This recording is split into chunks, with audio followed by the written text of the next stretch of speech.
Hello दोस्तों, आज हम बात करेंगे सी शार्प प्रोग्रामिंग में लूप कंट्रोल स्टेटमेंट के बारे में। एंड ये स्टेटमेंट्स लूप को कंट्रोल करने में हेल्प करते हैं। और अगर आप लोग प्रोग्रामिंग सीख रहे हो तो ये आप लोगों के लिए काफी हेल्पफुल होंगे। एंड लास्ट वीडियो में मैंने आपको बताया था लूप ना एक ही टास्क को बार बार रिपीट करते हैं, लेकिन कभी कभी ऐसा हो सकता है कि लूप्स को ना बीच में रोकना पड़ जाए, या फिर ऐसा भी हो सकता है कि आपको कुछ स्टेप्स ना स्किप करने पड़े। तो इसके लिए हम लोग ना लूप स्टेटमेंट्स का यूज करते हैं। एंड इनमें हमारे आते हैं break, continue, go to statement. So इन सभी को मैं आज आप लोग को बिल्कुल ही सिंपल तरीके से एग्जाम्पल के साथ समझाने वाला हूँ। सो सबसे पहले यहाँ पर समझते हैं ब्रेक स्टेटमेंट को। सो ब्रेक का मतलब होता है रुक जाओ। एंड ये स्टेटमेंट ना लूप को तुरंत ही रोक देता है, भले ही आपकी कंडीशन ट्रू हो, बट जैसे ही आप ब्रेक स्टेटमेंट का यूज करते हो ना, तो आपका जो लूप है ना वो वहीं से ब्रेक हो जाता है। अभी मैं आप लोग को एग्जांपल के थ्रू बताता हूँ कि जैसे मान लेते हैं हमारे पास 1 से 10 तक की हमें यहाँ पर क्या करना है, काउंटिंग करनी है। लेकिन आपको यहाँ पर जैसे ही 5 आता है वैसे ही आपको यहाँ पर जो लूप है उसको ब्रेक करना है। तो इसके लिए सबसे पहले हम लोग कोड में देखेंगे। तो कोड में यहाँ पर मैंने फॉर लूप चलाया है एंड आई की वैल्यू 1 मैंने यहाँ पर इनिशियलाइज करी है। एंड उसके बाद हमारी कंडीशन है कि यहाँ पर 10 तक जो है वो लूप चलेगा। एंड हर बार हम लोग जो आई की कोई वैल्यू को प्लस प्लस करते जाएंगे। तो पहला लूप चला तो हमारी आई की वैल्यू क्या हो गई, वो यहाँ पर 1 प्रिंट हुई, फिर 2 प्रिंट हुई, फिर 3 प्रिंट हुई, फिर 4 प्रिंट हुई। एंड जैसे ही हमारा 5 आया कोड हमारा ब्रेक हो गया। इसका मतलब ये है कि आई ना जैसे ही 5 हो जाएगा तो उसके बाद कुछ भी प्रिंट नहीं होगा। एंड अभी आप लोग समझ गए होंगे कि ब्रेक स्टेटमेंट क्या करता है। ये एक स्टॉप बटन की तरह है। जैसे ही यहाँ पर एक कॉल होता है तुरंत यहाँ पर जो लूप है वो ब्रेक हो जाता है। एंड फिर हमारा जो नेक्स्ट स्टेटमेंट है वो है कॉन्टिन्यू। कॉन्टिन्यू का मतलब होता है स्किप करो। एंड ये स्टेटमेंट क्या करता है, जैसे ही हमारा लूप चल रहा होता है तो जो उसका करंट स्टेप होता है ना उसको स्किप कर देता है एंड जो हमारा नेक्स्ट लूप है उस पे चला जाता है। एंड अभी फिर से ना हम लोग वही एग्जांपल लेते हैं। हमें यहाँ पर 1 से 10 तक की वैल्यूज प्रिंट करानी है, उसके लिए हमने फॉर लूप का यूज करा। लेकिन यहाँ पर एक ट्विस्ट है कि हमें यहाँ पर जो इवन नंबर्स है ना उनको स्किप करना है। तो अगर हमें यहाँ पर इवन नंबर स्किप करना है तो उसके लिए ना हम लोग मॉड्यूलस ऑपरेटर का यूज करेंगे। एंड जैसे ही फॉर लूप के अंदर मैंने कंडीशन डाली आई मॉड्यूलस 2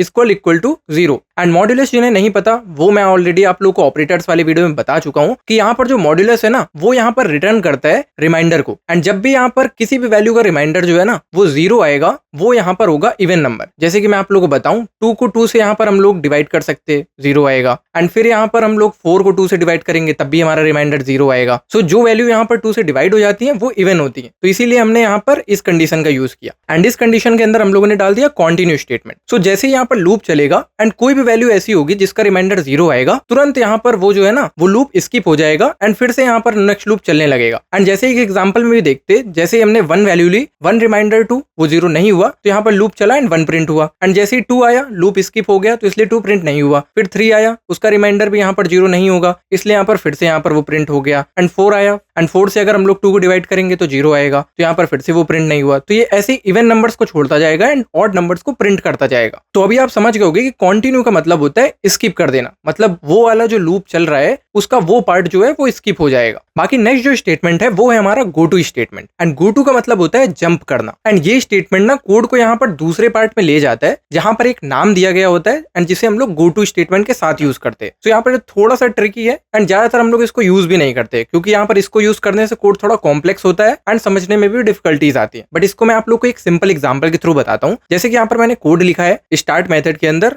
सबसे पहले लिखा है मैंने debug.log स्टार्ट एंड उसके बाद मैंने यहाँ पर गो टू कीवर्ड का यूज करा है। एंड गो टू में मैंने यहाँ पर एक लेबल दिया है जिसका नाम है स्किप। एंड ये स्किप को अगर मैं यहाँ पर नीचे प्रिंट कराऊंगा एंड उसके बीच में यहाँ पर एक और डिबग डाला है एंड जैसे ही आप देखोगे तो यहाँ पर इसने क्या किया, सो गो टू के बाद का जो भी कोड है वो यहाँ पर स्किप हो जाएगा एंड डायरेक्ट जो हमारा कोड है ना अब स्किप के बाद वाला प्रिंट होगा। मतलब जो हमारा कोड है ना वो डायरेक्ट टेलीपोर्ट हो गया है, वो यहाँ पर स्किप के नीचे कुछ भी प्रिंट नहीं करेगा एंड गो टू के बाद जो भी यहाँ पर कोड है उसको स्किप करके डायरेक्ट यहाँ पर स्किप वाले लाइन पे चला जाएगा एंड उसके नीचे का फिर से प्रिंट करना स्टार्ट कर देगा। तो अभी ना यहाँ पर एक मैं आप लोग को क्विक रिकैप दे देता हूँ तीनों यहाँ पर स्टेटमेंट्स का। सो ब्रेक जो है ना वो लूप को तुरंत ही यहाँ पर ब्रेक कर देता है। जहां आप लोगों का लूप चल रहा होता है ब्रेक कीवर्ड का आप यूज करोगे तुरंत आपका लूप जो है वो बंद हो जाएगा। नेक्स्ट यहाँ पर कॉन्टिन्यू का करता है, वो यहाँ पर करंट स्टेप को ही स्किप करता है। लूप जैसा आपका चल रहा है वो चलता रहेगा, अगर वो कंडीशन ट्रू हो जाती है एंड कॉन्टिन्यू कीवर्ड कॉल होता है तो वो वाला जो आपका पार्ट है वो स्किप हो जाएगा। एंड गो टू क्या करता है, वो कोड को किसी दूसरे ही पार्ट पे यहाँ पर टेलीपोर्ट कर देता है। जैसे ही आप लोगों ने जो भी कंडीशन लिखी होगी गो टू के आगे जो भी नेम लिखा होगा वो उसी नेम पे ना कोड को टेलीपोर्ट कर देता है। सो उम्मीद है कि आपको यहाँ पर तीनों ही जो लूप कंट्रोल स्टेटमेंट्स हैं वो समझ में आ गई होंगी। बाकी अगर आप लोगों का कोई भी और डाउट हो तो कमेंट सेक्शन में जरूर बताइएगा एंड मैं मिलता हूँ आप लोगों से नेक्स्ट वीडियो में।